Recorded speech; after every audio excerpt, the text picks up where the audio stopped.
Stansberry. I will now like to yield to Representative Adams of North Carolina. Thank you. I'd like to thank the gentlelady for yielding and for her great work. Madam Speaker, I rise today to address the hunger crisis in our communities and in our schools. Millions of children will go hungry on June 30th, just 2 weeks from now, if we fail to act. And let me say that again for anyone who may not have heard me. Millions of children will go hungry on June 30th if we do not act. I ask unanimous consent, Madam Speaker, to enter into the record an article from the Charlotte Observer outlining how the children in my district will be affected. Without objection, so ordered. Thank you. At the beginning of the pandemic, this body authorized waivers to help make it easier for schools to offer meals to kids, and we gave access to healthy, nutritious foods to 10 million more school-age children because finding reliable food sources became a problem.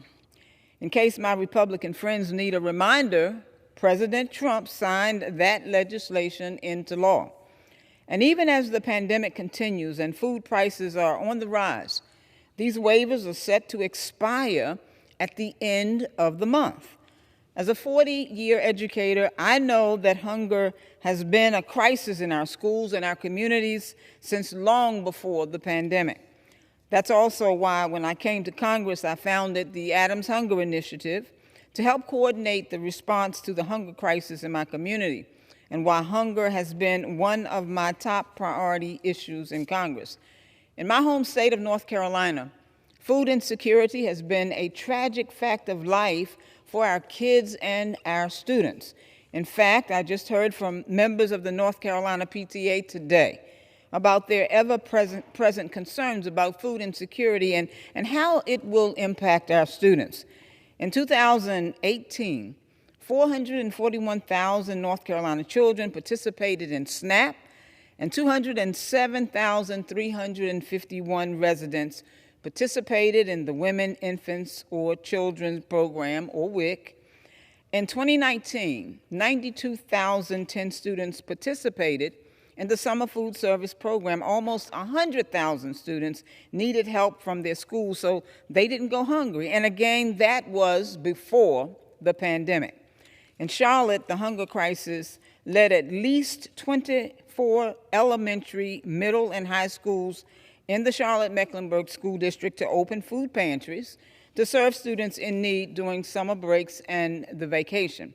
For example, at Windsor Park Elementary in East Charlotte, members of the Windsor Community Neighborhood Association donate food to keep the shelves stocked for scores of food insecure and housing insecure children. In West Charlotte, University Park Creative Arts School is restocked on a regular basis by Friendship Missionary Baptist Church, and thanks to local donors, it has a refrigerator and a large freezer to offer diverse food options for students and families. The need is real, and it's staring us in the face. It's also important to note that these two schools, along with 66 other local schools that will fall into the community eligibility provision, will still be able to offer meals and food to students at the same levels of service as the past 2 years. However, approximately 114 of our district schools are not eligible for that provision, meaning that access to summer nutrition will become a patchwork. And when students return at the end of the summer, fewer students will get the meals they need. Our choice is clear. We can choose to act, or we can let millions of children go hungry. As always, I'm standing with our students. Thank you, Congresswoman Omar and the Congressional Progressive Caucus for hosting this important special hour tonight. I yield back. Thank you, Chairwoman Adams. I will now yield to